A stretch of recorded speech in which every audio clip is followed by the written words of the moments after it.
Today, our class assignment is to build a stunning coastal airport and golf course, 2 new additions to Marathon Cove that will help it take off as we attract more tourists. Along the way, I am going to show you some detailing techniques that will help you transform the mundane into the extraordinary. They are very simple strategies and don't take long to implement. I can't wait to show them to you. We will begin our assignment by placing our airport at the very end of this little peninsula. Our golf course will hug a rocky coastline, like Torrey Pines in La Jolla. The new highway spur and rail line will weave their way along the wetlands, with an interchange on our main highway and a more direct railway connection. The first part of our build is something I really struggled with and ended up rebuilding 4 or 5 times. Placing the airport here was not an easy decision. This land is so beautiful and perfect for more residential zoning, but the reality is these land decisions are often made without the best use case in mind. The advantage we have by placing it out here is that planes can take off and land without flying directly over any homes. The detailing techniques I will show you are so simple and will help set this airport apart. The end result will make its placement here worthwhile. Before we get to my detailing techniques, the next part is critical to make this entire build work. We want to ensure that residents and tourists can access the airport via rail. This is one part of our build that is not true to our inspiration. Unlike Southern California, we have been setting up our region to rely on a massive rail network. Our implementation here will be unique, and I hope you give me feedback on it. We want the rail tracks to run centered between the 2 sides of the highway, taking up a small land footprint. We also want to keep the rail and highway grades separated so that cars don't have to wait for trains as they head to the airport. Unfortunately, I had a hard time doing this. I rebuilt the highway spur multiple times, trying to get the slope and the curve just right so that it feels realistic. Next, we will do something a little unconventional with our new interchange. This is a partial cloverleaf. What makes it different is that the overpass starts at street level using the divided avenue and then changes to our highway spur. Sometimes you see these types of transitions with roads and highways around airports. Doing this will allow us to do more with local roads in the future. Let's just keep an eye on the traffic. Once we get the tourism and hotels patch, I expect we will see significant increase in traffic. We will now connect the rail to the airport. The first rail piece stretches from the airport through the wetlands. The second piece will be centered in the middle of our highway spur. We will also build a new train station to service the golf course and future growth. I really do not like building the rail through the wetlands. I plan to return to this topic in a future episode as we consider the environmental impact of our infrastructure. I really hope you like this next part of our build because it will set our infrastructure apart. We will build the new train station and rail tracks right in the middle of the highway. This project will also test my patience, as it requires multiple attempts to get it right. In the first version, the highway will partially cover the station as we try to create a very narrow footprint. We are trying to balance a couple of goals in placing the rail tracks. First, we want to preserve as many of the natural features as possible, limiting the impact on the streams and hills. Second, we are trying to keep the rail tracks and highway spur grades separated all the way to the airport. Let's connect the rail line, bringing passengers to and from Marathon Regional Airport. We can also connect up the airlines. I always like to give each route its own color. With the basics in place, I can now show you the first of my detailing techniques to make the ordinary extraordinary. The first tip is to use layered surfaces moving from dark to light to create the impression that a building is having a negative impact on the land. Airports produce a lot of pollution, which impacts the natural environment. Additionally, we created a landfill in the ocean to build our airport, much like Boston Harbor was filled in for Logan International Airport. Using Sully's riverbed surfaces, we can show this is built on landfill and has a negative environmental impact. We will surround the airport with layers, moving from dark to light textures, almost like concentric circles. It's important to use decals to hide the lines of the surfaces, blending them together. By the way, if you like this detailing approach, now is a great time to hit the like button and subscribe. This is your class assignment. We will get to a few more fun and transformational detailing techniques later in the video. The next detailing steps for the airport are so important. We will use oak trees, sinking them into the ground to create shrubs. The land around the airport is kept pruned so that the planes have clear lines of sight, but it should still look a little bit wild. We will place boulders with our brush tool. After the landfill was created, boulders were brought in to stabilize the new coastline and prevent erosion. We can fill in the surrounding land with small wild bushes. The small bushes, together with the sunken oak trees, really emphasize the wild Southern California landscape. We will add trees further back, creating a transition from the scraggly ground cover. All of these details really enhance the airport, but we have several more important techniques to get to later in the video. We should also detail our airport train station and terminal. We created an oval-shaped loop with one-way roads, similar to those found in airports, for cars to enter from one direction and exit from the other. In the middle of this loop is our small station. As the one-way roads loop around, we gradually elevated the road in order to avoid an at-grade rail crossing. Let's add some beautiful details to the end of this loop. We also want to create long-term parking lots. I imagine that the small lots built into the asset are short-term hourly parking. We should have larger lots for overnight parking. We will add some tanks for gas or oil. This airport is lovely, but it still needs to be functional. Finally, we will use the Recolor mod to give the terminal our Spanish colonial color scheme. Before we turn to the rest of our detailing techniques, we must do this next part. The tracks closest to the airport station are not centered between the highway. We can correct this by creating more space around the second train station. We will make sure it is perfectly centered at ground level between our elevated highway. The two sides of the highway will come closer together as they slope to ground level in the interchange. The train tracks, by contrast, gradually slope upwards to their elevated connection. Redoing these angles and slopes is much better and creates a rail line that is more centered. We should also center the rail between the highway spur as it exits the airport station. This makes much more sense, and I'm not sure why we didn't do it in the first place. This entire setup feels a little over-engineered, but I love the idea that these roads were built with the rail lines in mind, keeping them grade separated to ensure an uninterrupted flow of cars on the highway spur all the way to the airport loop. Multi-level roads and transport options are also not uncommon around airports.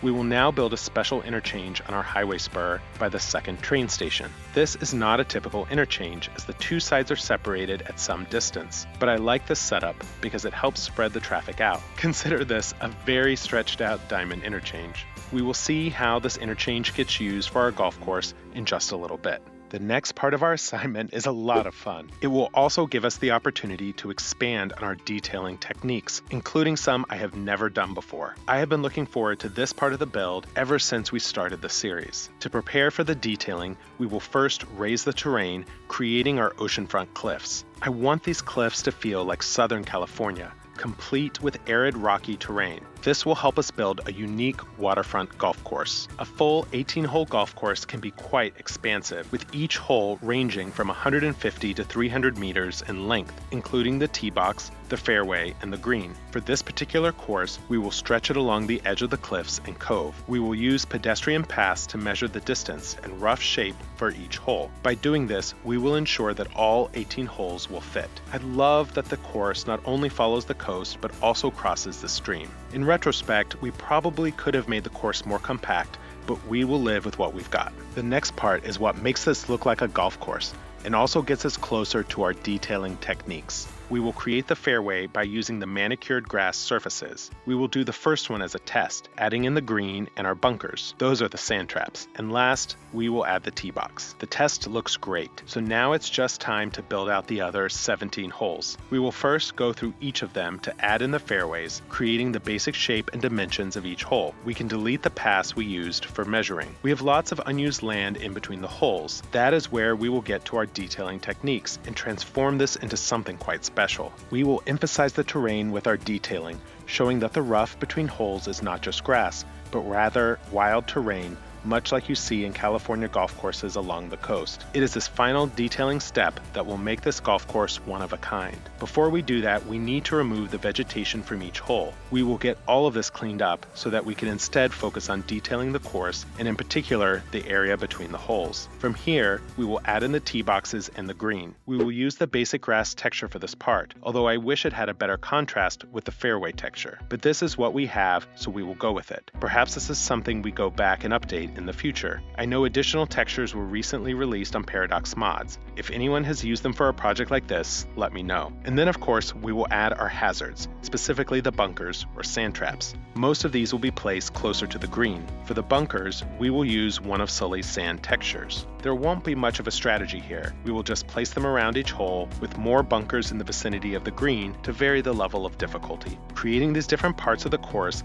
takes us a long way towards a beautiful golf resort, maybe something that would bring in the PGA Tour. However, there is more that we can do in order to bring realism. That is where our final detailing techniques will come in. But before we get there, we need to create paths to move around the golf carts. At the moment, the game only comes with one pedestrian path. It almost looks like tile. We need just regular concrete paths. To get these, we are going to use a trick of the Road Builder mod. Taking the base game path, we will add a shoulder to each side. Voila, we have a concrete pedestrian path. We will need a golf resort building before our next detailing techniques. The best option is probably the Industry Mogul's Mansion. I don't love this because we already placed one down in our mansion's area, but it looks like it fits the part. We will create a custom parking road for this resort, removing the sidewalks and adding in angled parking. And of course, we need shoulders for people to walk. This little parking road is great because it doesn't take up too much room and allows us to easily place multiple rows of parking. And this brings us back to the train station in the middle of the highway spur. We need to connect up the golf clubhouse to the highway. I think you will like this next little detail. This is an exclusive golf resort, so not just anyone can go in. Members only. Let's add gates at the entrance along with the gatehouse. Another custom parking road with a wide median will be perfect for placing the gatehouse. We can do more to make this feel like a proper golf resort clubhouse. Let's expand the nice grass under the asset. The area right around it should be manicured. We can do a little detailing, adding in our California palm trees, removing unnecessary road signs on our parking road, and then start to add in our new concrete pedestrian path. This is probably as much as we can do to the clubhouse for now. I would be happy to return to this in a future episode and see if it needs replacing. I think this custom path is going to work very well and provide the perfect way for golfers to move around the course. Let's weave it around each hole, starting with number 1. I have a particular route in mind, how the course advances first up one direction and then circles back around. I want the path to more or less follow that route. It should also make things easy for the carts to get back and forth to the clubhouse. A small bridge will take people across the stream. I love that even this custom pedestrian path consisting of only 2 shoulders can form a bridge. I already did some testing and this simple concrete path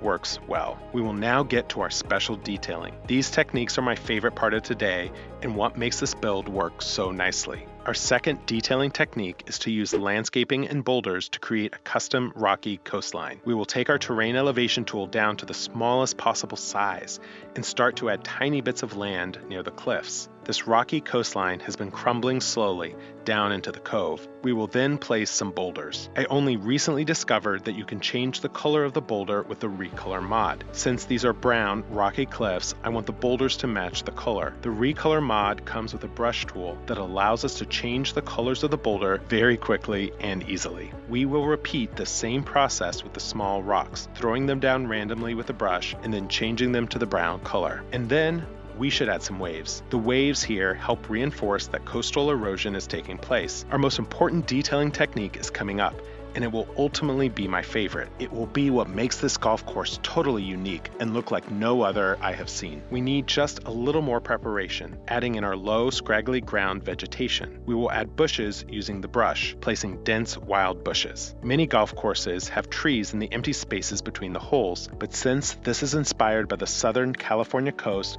it will be more arid, more rocky and sandy, and with low ground cover. The space in between the holes was left natural. This should help with the maintenance as the middle parts do not need extra gardening. I think many golfers would enjoy playing around in this wild, natural environment. The small bushes help us accomplish that. We will pack them in as tightly as we can, while also removing some of the existing trees. We will also need to do some cleanup, removing any bushes we accidentally placed on the fairway. We should then connect up the golf course paths across our channel and over to one of our original towns in Marathon Cove. This will make it much easier for citizens just looking to access the paths. This will get us almost all the way we need to be to make it look like a coastal golf course. At last, we come to my favorite part of today. For this third detailing technique, we will layer surfaces to create natural-looking land areas. We are going to take Sully sand surfaces to detail the open, bush-filled areas between the holes. We could place a single surface by drawing in areas mixed with dirt and grass. This is too basic, and we can do much better. The better approach is to do something like we did with the airport, creating patches of land in concentric circles. With the airport, we move from dark to light with the asset in the middle. But in this technique, the patch of land stands on its own, with nothing in the middle. With these patches of arid, scraggly land, we should place the lightest at the center and then move outwards towards increased vegetation. We can do something like this along the coastline, placing the sandier surfaces closer to the water's edge. This would be expected, whether it was a beach or just sandy natural waterfront. We can start to repeat this in all of the in-between spaces. The trick with this detailing technique is to make sure that each patch has varying sizes and shapes. The more odd the shape, with different parts going different directions, the more natural it looks. For the golf course, we can deploy this technique in different ways. In some cases, the rough, scraggly terrain is just out in the middle of an open area or along the water's edge. In other places, it might cross our pedestrian paths or even appear to go under the fairway. They also do not need to be very big. It might be tempting to think this only works with bigger pieces of land, but I also like to use it in smaller spaces. This technique works well to show variation in the coastal plain that is typical of Southern California, but if you are building in a different environment, this technique could also work using other surface color variations. Today, we have been keeping the concentric circles to about 3 surface types, but depending on what you are doing, more or less could also work. This technique is so simple. You can do it just a little bit or a lot, and we have filled things in quite extensively. There is another part of this coast that needs some detailing. We can add in the rocky outcroppings, showing that this land has eroded. We will also throw in some additional waves. And of course, we need to place decals all over the place to hide the lines between the surfaces. Using some of the sandy decals all around the edges will help make those lines disappear.